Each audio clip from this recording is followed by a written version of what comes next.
prepare for meditation. We breathe, we breathe, we breathe, being present to what is. Breathe, my body, breathe, my thoughts, breathe, my feelings, breathe, my relationships, breathe, my life, the world and the universe. We breathe, we're awake. We're awake, breathe, we're alive, breathe, we're conscious, breathe, we're here now. We breathe into the silence, we breathe into the music, music. We breathe into the breath itself. Oh, we breathe.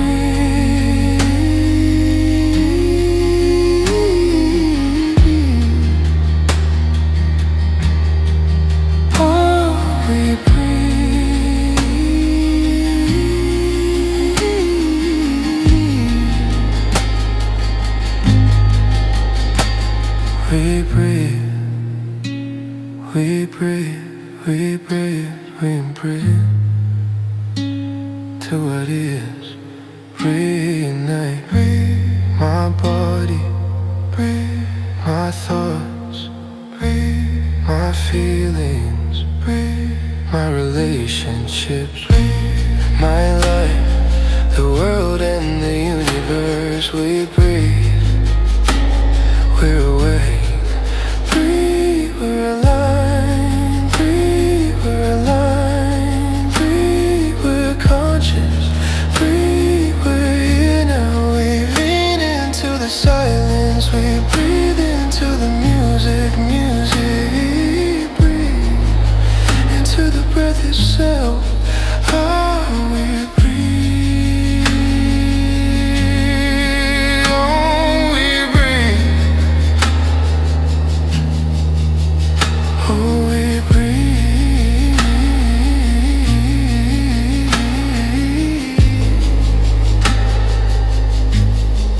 Oh, we breathe.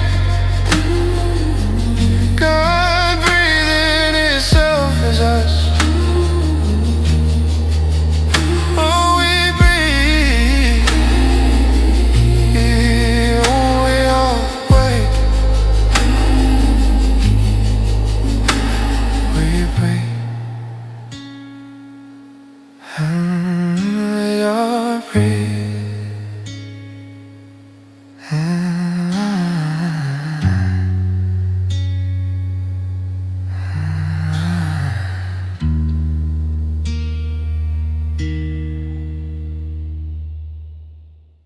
It is often said that prayer is when we speak to God, and that meditation is when God speaks to us. In this moment, we simply dissolve the to and the from, and simply know the is. God is. Right here and right now, there is no external force or power that we need to speak to or that needs to speak to us. As our Declaration of Principles says, we believe in the direct revelation of spiritual truth, awareness, and revelations through our own intuitive and spiritual nature. We recognize that because God is all there is, our thoughts are God's thoughts. Our intuition is the universe communicating to itself, through itself, as itself. And so we focus on this truth.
As our Declaration of Principles says, we believe in the direct revelation of spiritual truth, awareness, and revelations through our own intuitive and spiritual nature. We recognize that because God is all there is, our thoughts are God's thoughts.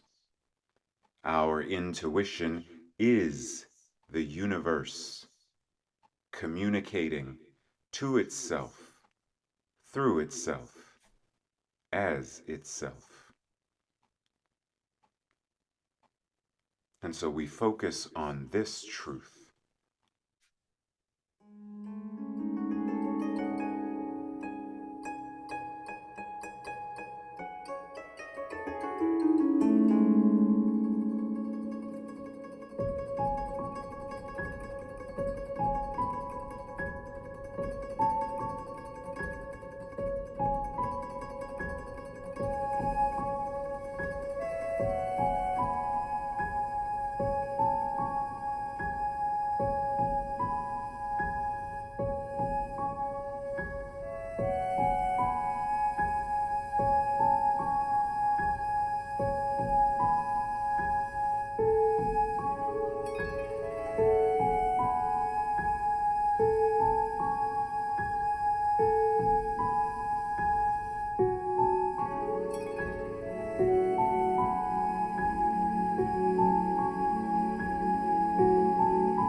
this inhalation and this exhalation. God breathing itself as us. There is no separation. Only God, this breath, right here, right now. This divine example of yin, yang, inhale, exhale, rise, fall, give, receive, in, out. God breathing itself, this breath, God. This inhale, God. This exhale, God. This entire process of circulation, respiration, God. Which means even this meditation, God. And so we breathe and we know.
this inhalation and this exhalation. God breathing itself as us. There is no separation. Only God, this breath, right here, right now. This divine example of yin, yang, inhale, exhale, rise, fall, give, receive, in, out. God breathing itself, this breath, God. This inhale, God. This exhale, God. This entire process of circulation, respiration, God. Which means even this meditation, God. And so we breathe, and we know.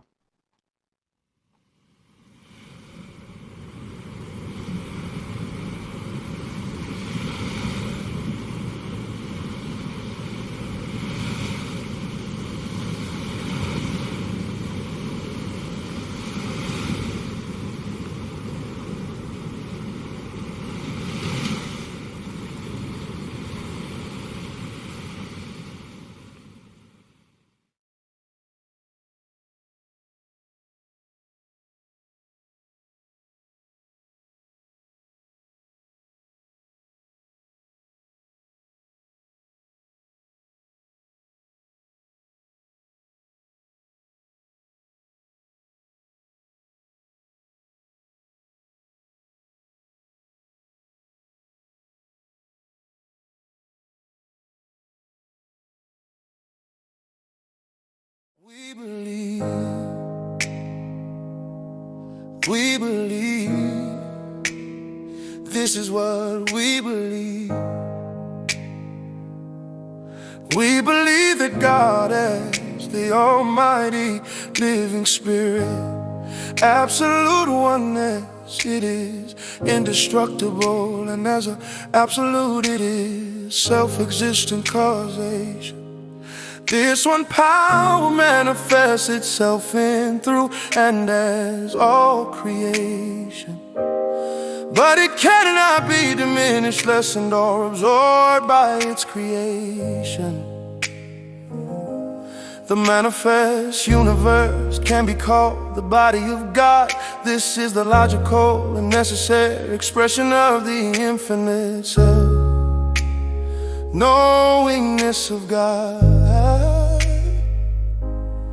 We believe, we believe, we believe. This is what we believe. Oh, we believe, believe, we believe. Oh, this is what we believe. Ooh,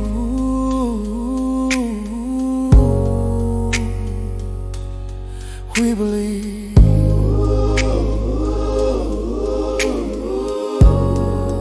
Oh, we believe that God is the almighty living spirit, absolute oneness, it is indestructible, and as an absolute it is self-existent causation. This one power manifests itself in, through, and as all creation. But it cannot be diminished, lessened, or absorbed by its creation. The manifest universe can be called the body of God. This is the logical and necessary expression of the infinite self-knowingness of God. We believe, we believe. This is what we believe. We believe. This is what we believe.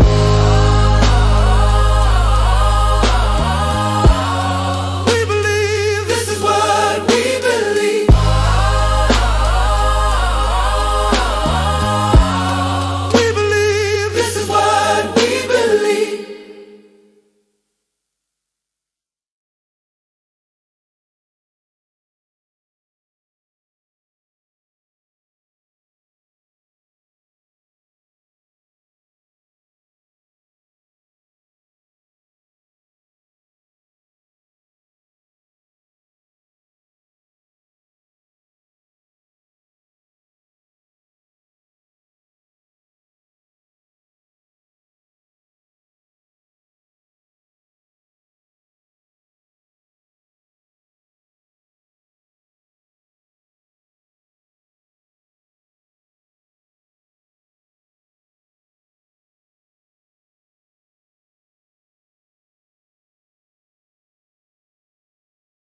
Ooh, ooh, ooh. The Center for Spiritually Integrated Arts, a beloved community we choose to be, where art, life, and spirituality connects you and me. Science of mind and spirit, the foundation we teach and live. Love, joy, and belonging are the gifts we have to give. Our consciousness, our being, open at the bottom, open at the top. We're not simply one with God, but we are it itself. It will never stop. SIA, our spiritual center, family and home. It's where we come to practice and remember there is only one life, one mind, one infinite, eternal, self-existent. 'Cause we pause, embodying all that we are. We shine like a glorious star.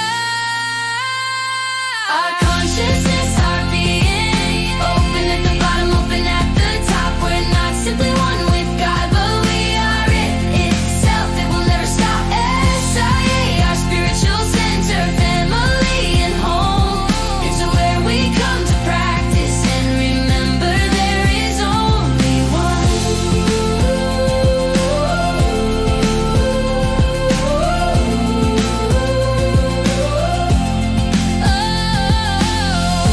Spirituality, it's our way of life. We value laughter, truth, and justice. We express artistry as our living practice. So come and join us at SIA.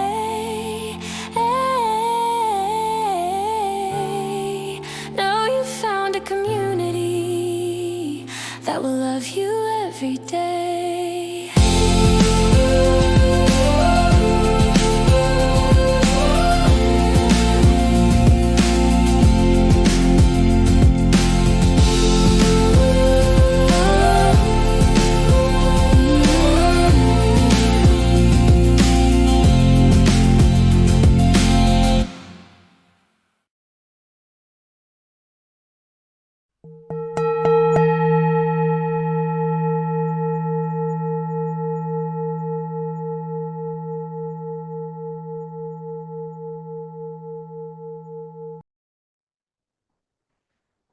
Namaste, greetings and blessings, and welcome to the Center for Spiritually Integrated Arts.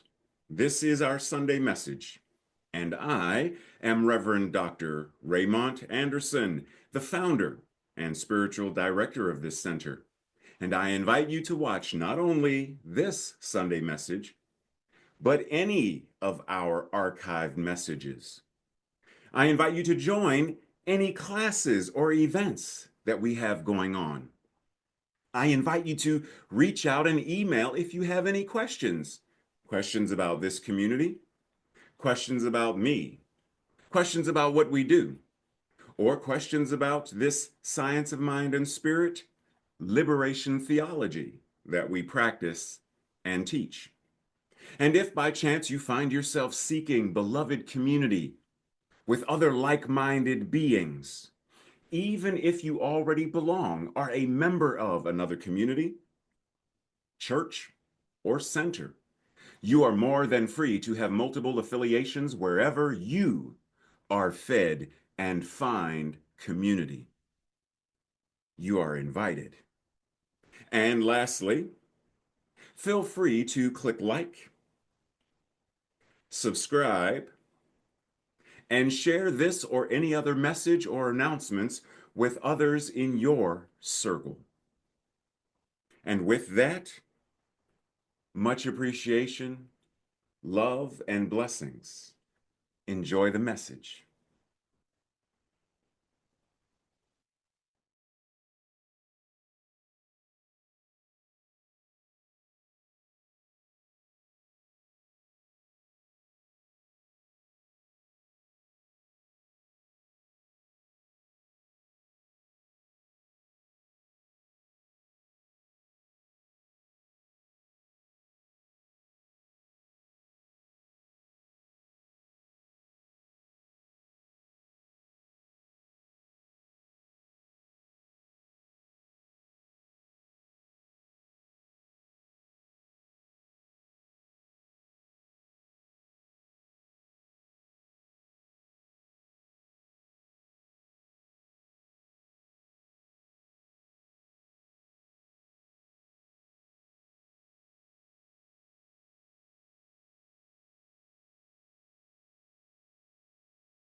Namaste and greetings and Happy New Year. Welcome to the year 2026 as we begin the theme for the month, ancestral wisdom and new thought. And this week, specifically today's message, we are talking about the one mind. In New Thought, which clearly includes science of mind and spirit, we are taught, what we study, what we practice is this concept that says the entire universe conspires for our good. And when we look at our indigenous siblings, the indigenous wisdom supports and deepens this idea by teaching and sharing that all things are interconnected. All are intra-connected, meta-connected. All of it is. And so this week, we are going to explore what exactly we mean by that. The universe conspires for our own good. And not only that, but we're going to talk about, well, how does it do this conspiring? Like, what does that even mean? And especially when we look at this world of effects and we see so many things that are not what we would call good. How is the universe conspiring for our own good when we experience such things as natural disasters? Pause for a second for this brief game. As quickly as you can, name as many types of natural disasters as possible. For example, tornado, hurricane, and go.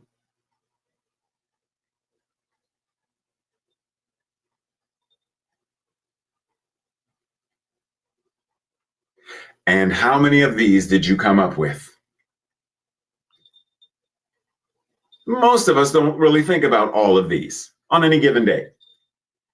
We generally think about the things that, either affect us directly or things we've come across at certain times. We don't generally think about, right? Generally. But nonetheless, if the universe is nature, and these are natural disasters, then when the universe shows up as a mudslide or as a volcanic eruption, how is that for the good? How is that for my good, your good, our good? Yeah, I know. We're going to talk about it. But on top of this, not only do we have to contend with the natural disasters, but we've got to contend with the unnatural disasters, which, if we are going to be honest, we have to call them what they are: human-made disasters. Dropping a bomb on a city, Hiroshima, Nagasaki, is a man-made, a human-made disaster. Creating levees or building levees that are not functional to the degree that they should be. Human-made disaster. Nuclear facilities, meltdowns. Human-made disasters. So we've also got to deal with that. Because all of this also is part of the universe. Even though we, human beings, are the ones that are creating such atrocities, such disasters, we're still what the universe is. And this idea of conspiring, it's still doing what it does. But what does it mean to conspire? More than likely, when you think of the word conspire or conspiracy, one of these concepts probably comes to mind: someone who betrays, someone who in QAnon who believes that Pizzagate, Ponzi schemes, et cetera, et cetera, et cetera. There's all kinds of ways that we can think of the idea or the concept of conspiracy theories.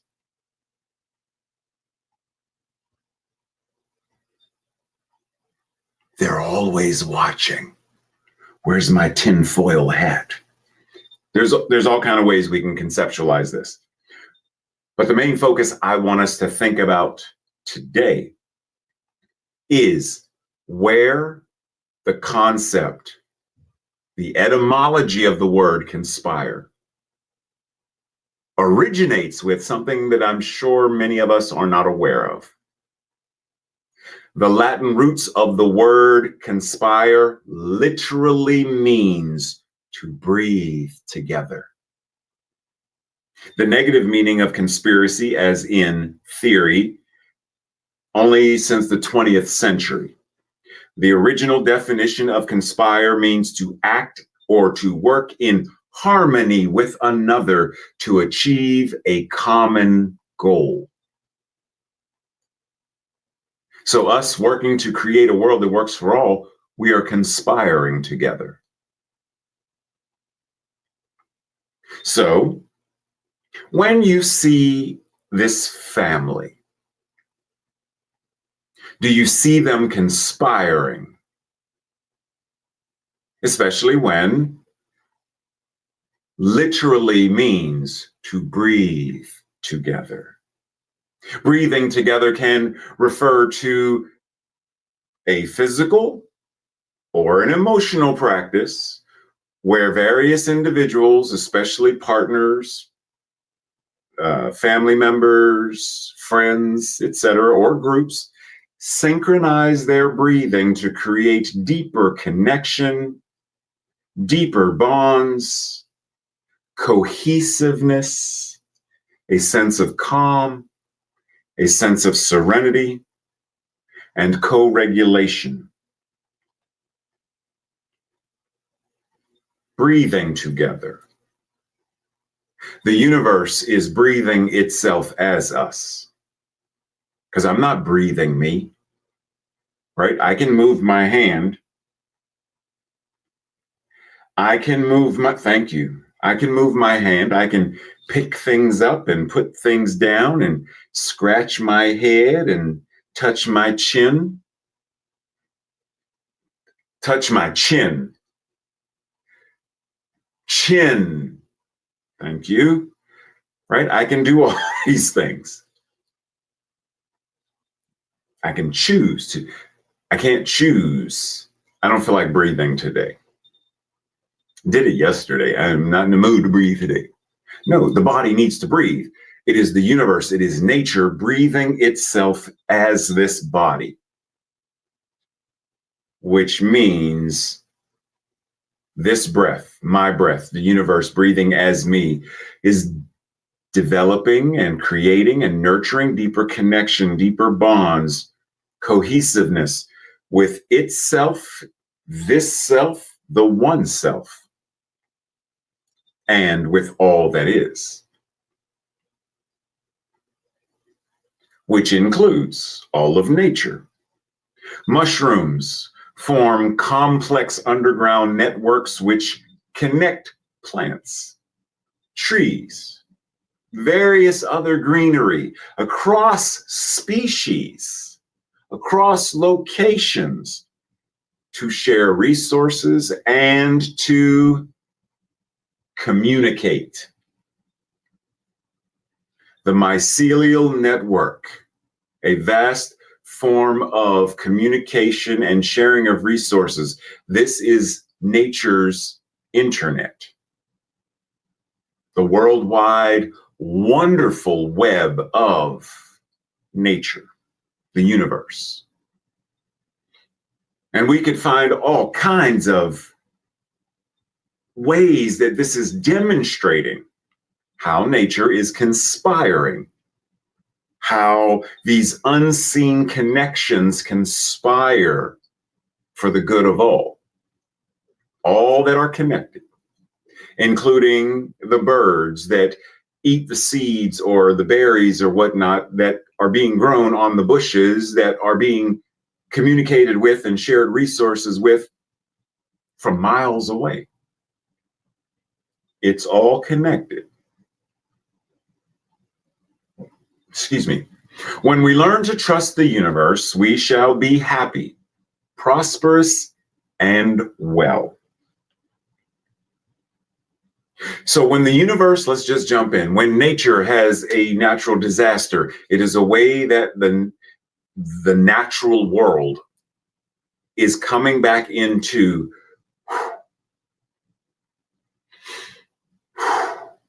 resetting, rebooting.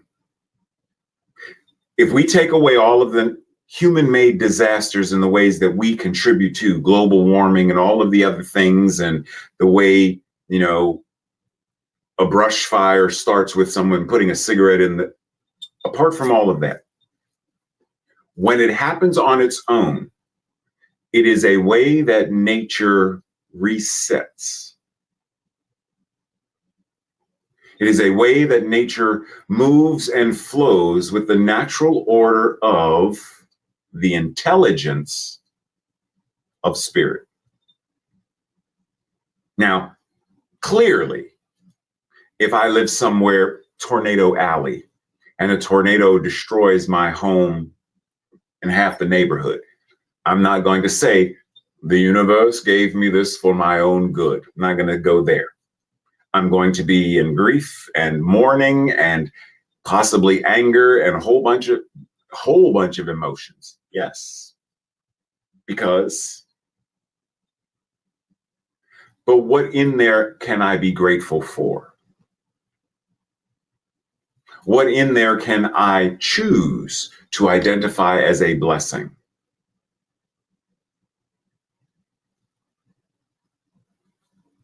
See, this idea of conspiring, where and how am I breathing with what's going on?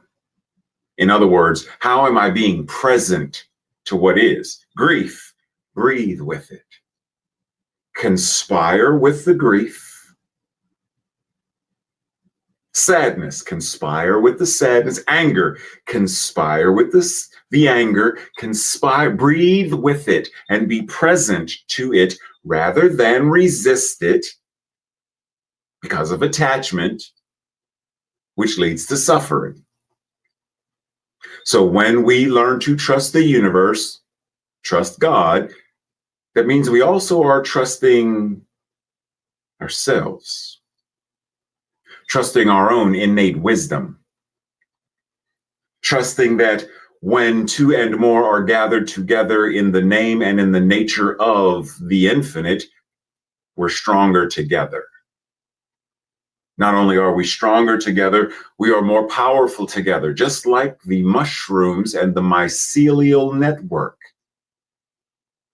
Stronger together, sharing of resources, communicating, stronger together. And when we recognize that and we understand, wait a minute, we can do it.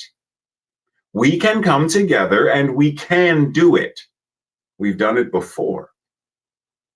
So if we've done it before, we can do it again. What is the it that I am specifically referring to right now? We can do it. We can create a world that works for all. We have enough receipts of past things we have done to demonstrate that when we conspire together, truly, we can do this. And yet, I know that there are many who say, cool beans, but how do we do it?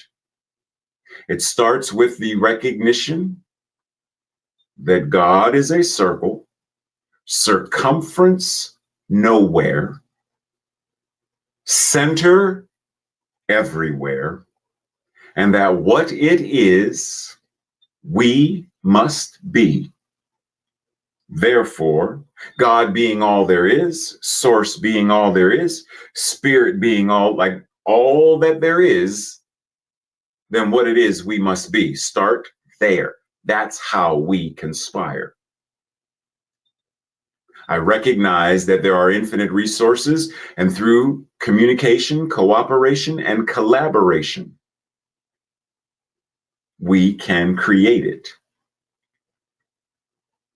We have more than enough examples of such things. For example, what do you see in front of you? What is she assessing and looking at? And what does this have to do with you personally? Let me tell you. There's a clue. The temple and your body. Did you know that the reason your body is often referred to as the temple of God is because your body is a perfect divine demonstration of oneness and wholeness and completeness? Because that is what wholeness, completeness, perfection, and all looks like as you. Your body is a divine demonstration of how the universe conspires for its own good.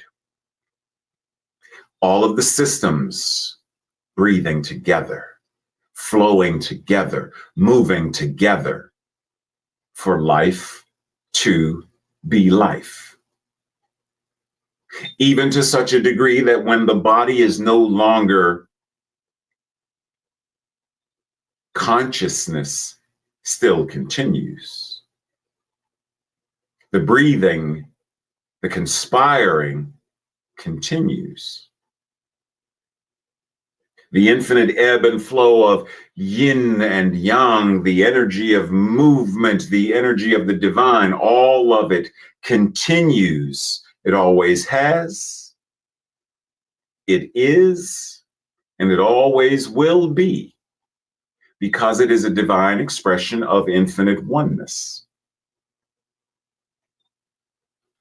And if it's infinite oneness, then when we recognize that, then we understand that God is oneness, God is all there is, which means we must be oneness. Even though we speaks of multiplicity, two or more, I don't talk about myself as a we most days, but you and I are a we. The six of us, we.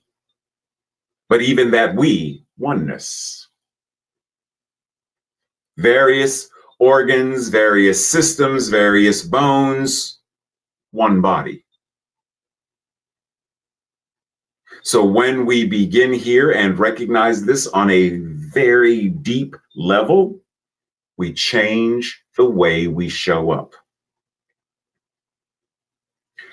The mind which we discover within us is the mind that governs everything. God is oneness. God is one. There is only one mind. The mind which we discover is the mind that we use when Ray is thinking.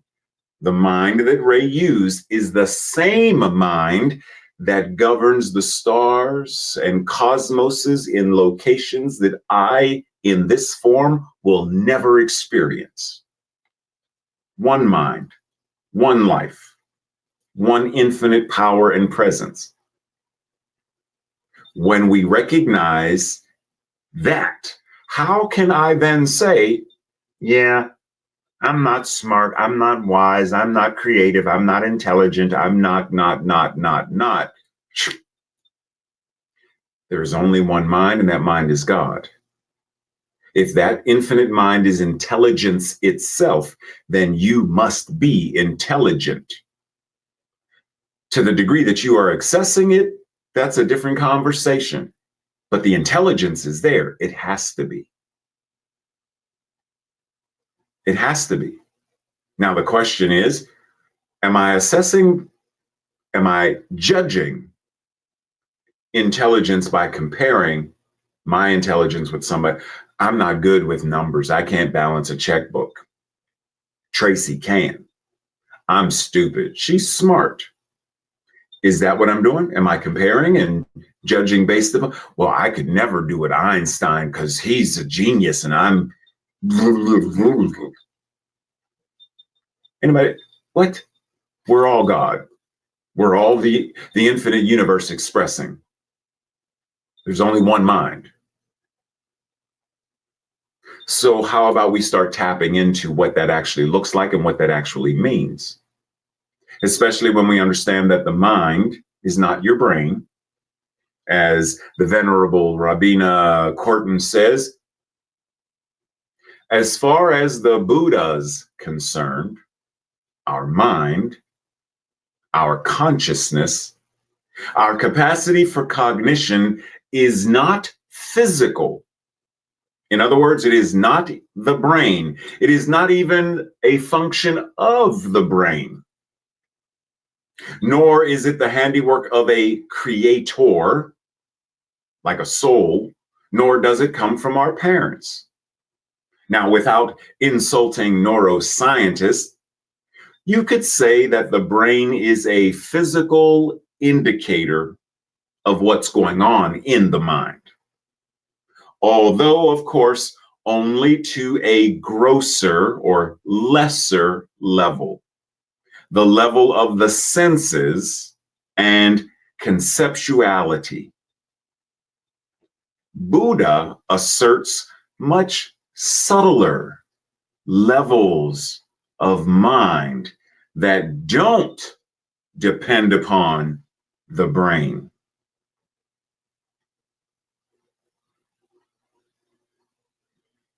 Are we tapping into this? In the same way that at one time, electricity, lightning, and we weren't tapping in. We were still walking around with candles and then lanterns and wait a minute, electricity, light bulbs. We could, but there was a long time of not tapping into the power that is there. Nature has awaited our discovery of its laws. As we discover new ones, we use them. We must come to understand their laws, then they will obey us.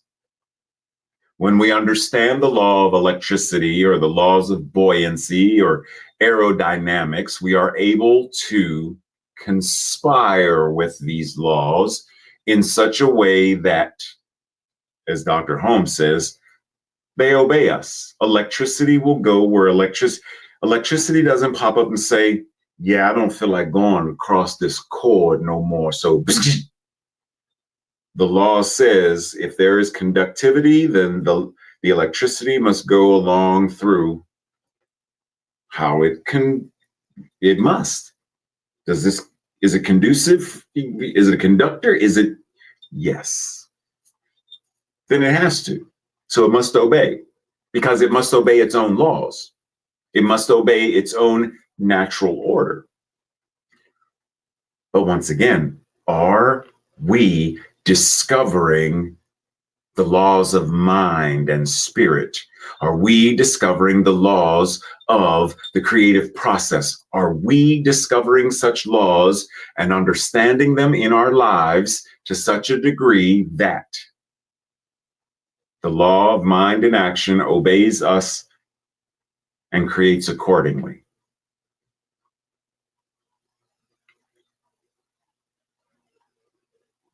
Nature does not hurry, and yet everything is accomplished.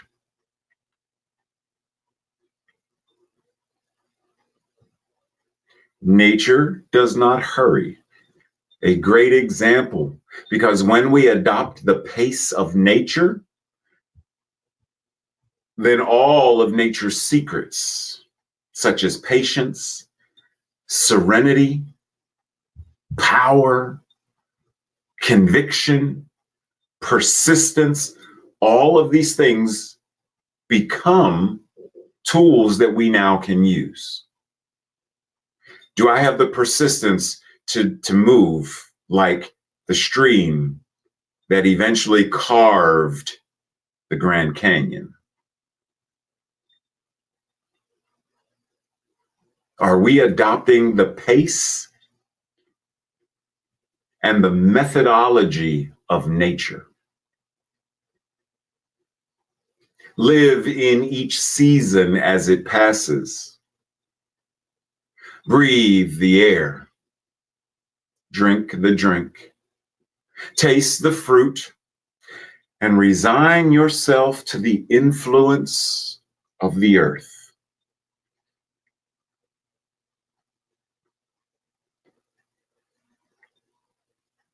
Be present. Be a part of.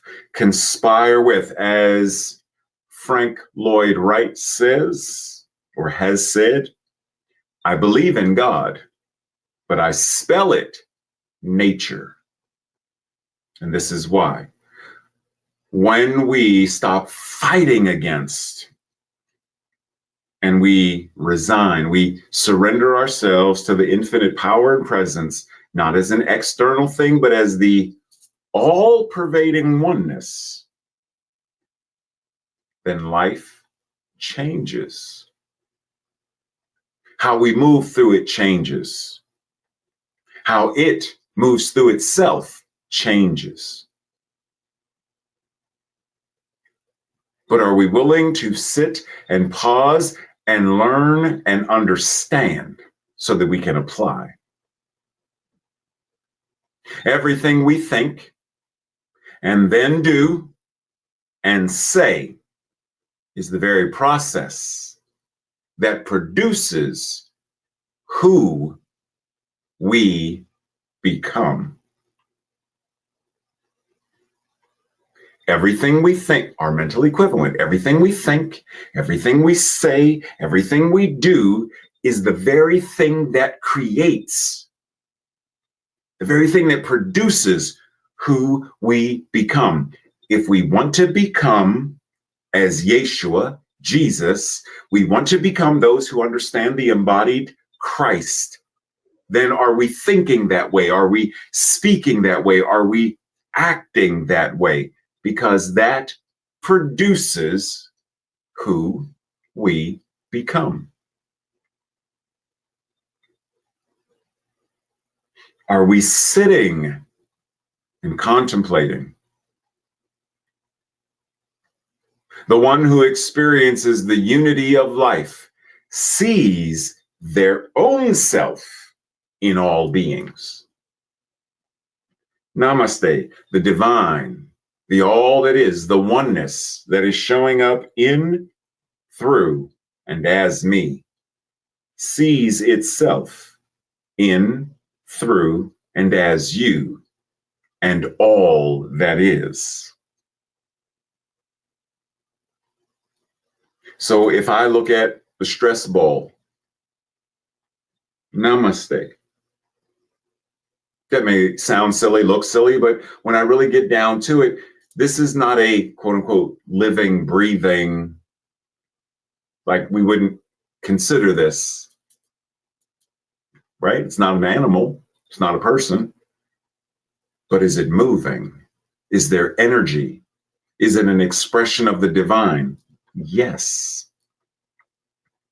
And the more I can recognize that and acknowledge that, the more I am going to honor it. I'm going to take care of it. I appreciate it for what this is here on the days when anxiety and I want to grit my teeth. This is a stress ball that gives me the opportunity. It says, give your stress to me. I can take it. That's what I'm for. Give it to me so you don't have to carry it. Is that not one way that the universe is conspiring for my own good? So when we say we can do it and we did it, who is this we? It is wholeness embodied.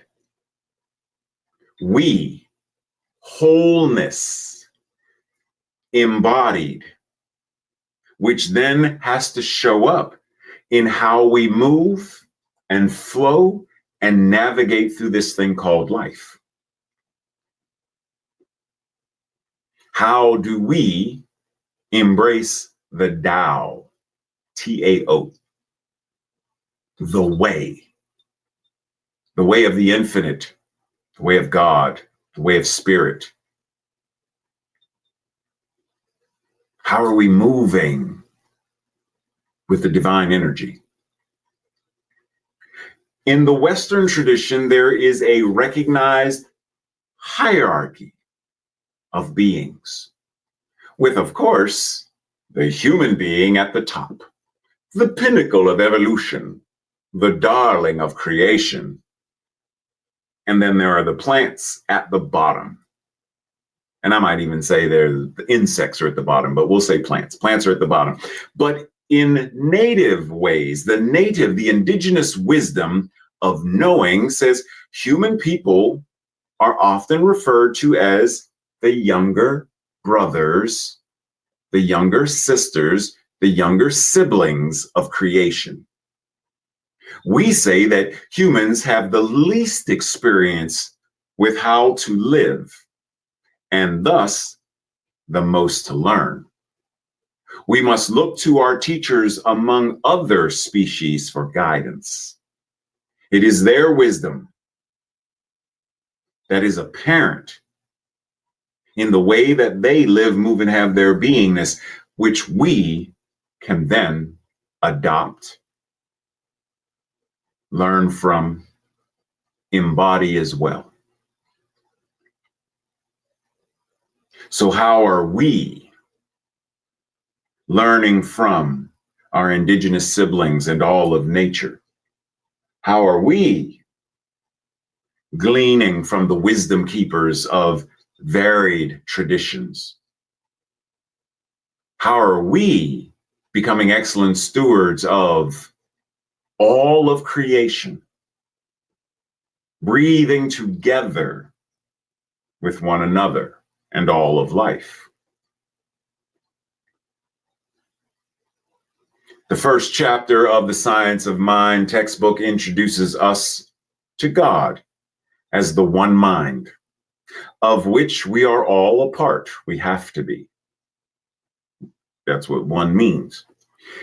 Each person is an individualization, a unique expression of this mind.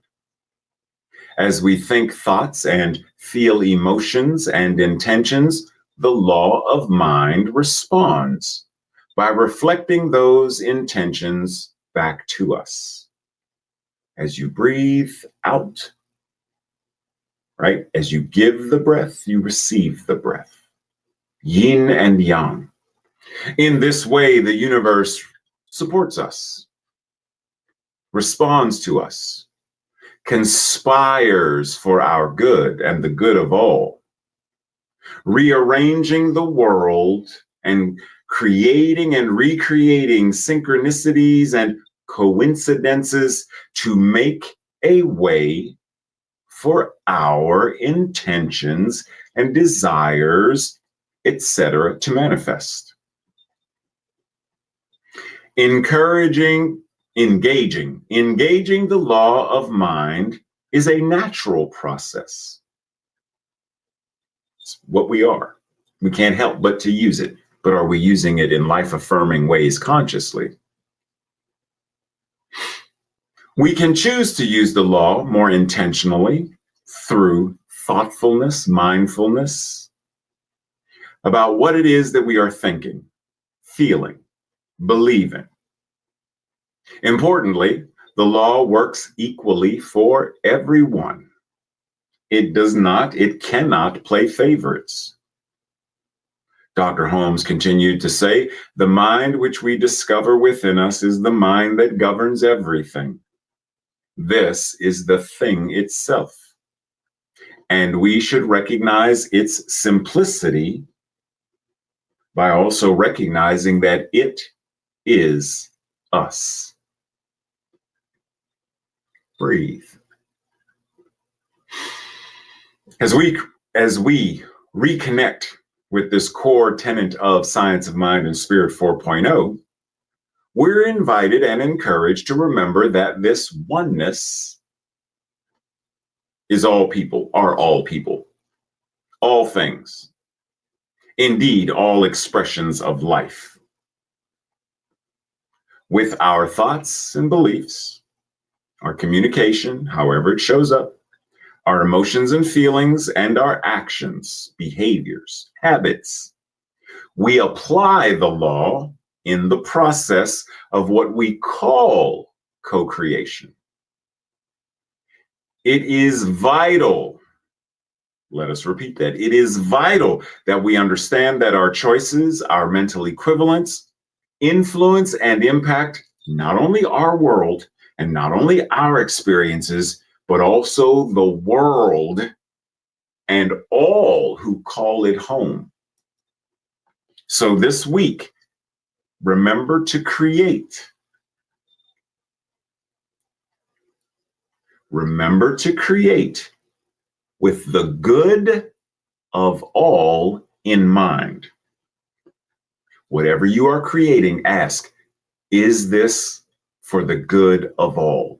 Will this be beneficial in creating a world that works for all? And breathe. This week's affirmation, our declaration, I will say it first. If it resonates with you, I invite you to repeat it the second time. I and all of creation are one. Therefore, I am supported powerfully by spirit, because what it is, I am. Together. I and all of creation are one. Therefore, I am supported powerfully by spirit, because what it is, I am. And so it is. This week's journal exercises and practices and Thursday night study group practices and all that good stuff. Are you ready? Drum roll, please. Number one, who and what do I conspire with? Where in my life am I not actively or consciously connected to the unseen things of the universe? And what would change in my life if I were actively and consciously connected to the unseen things?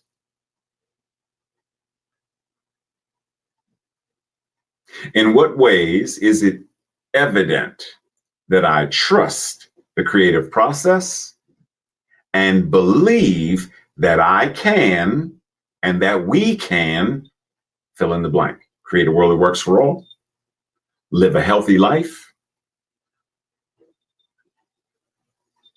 Number 4, what is my pace in comparison to nature's pace? Am I too fast?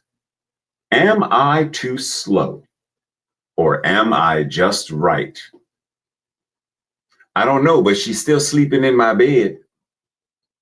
You get the joke? Never mind. And how do I know my pace? How do I know, like, what's the evidence?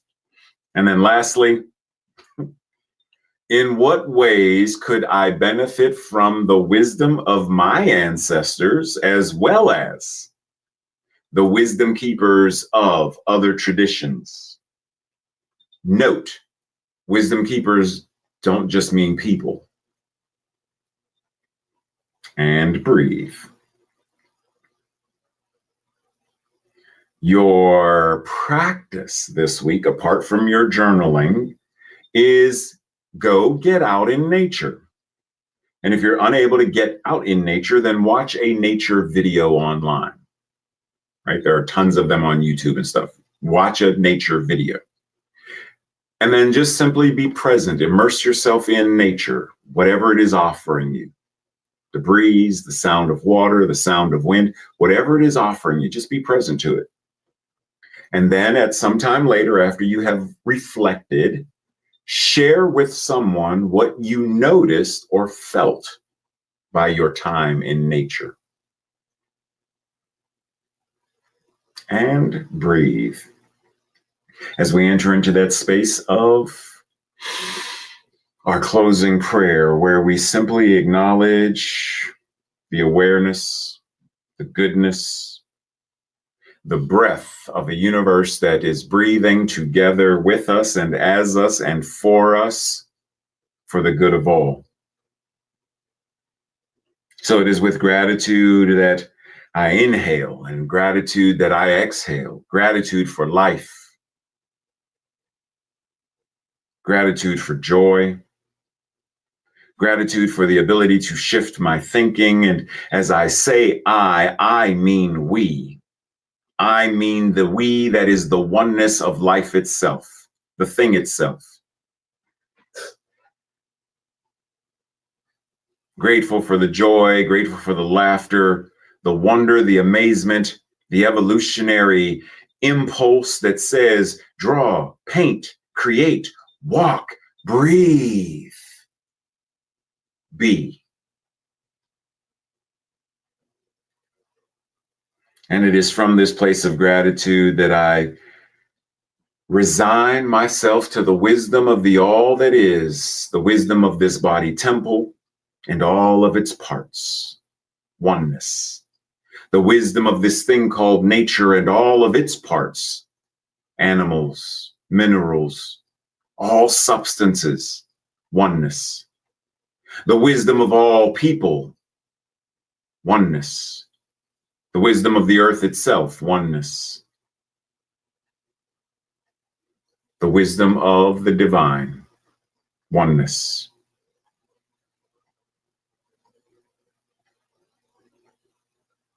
I breathe, and knowing that all that has been discussed, all that is yet to be discussed and learned and embodied is already in process. The prayer is already answered. The world that works for all already created. It's already done. And so now what is mine to do, what is ours to do, what is do it, be it, bring it about. But first, know your life is your amen. That's how powerful you are. Breathe. And so it is. And so it is. Did you know that you are worthy? You are appreciated. You are awesome. You are loved. Breathe.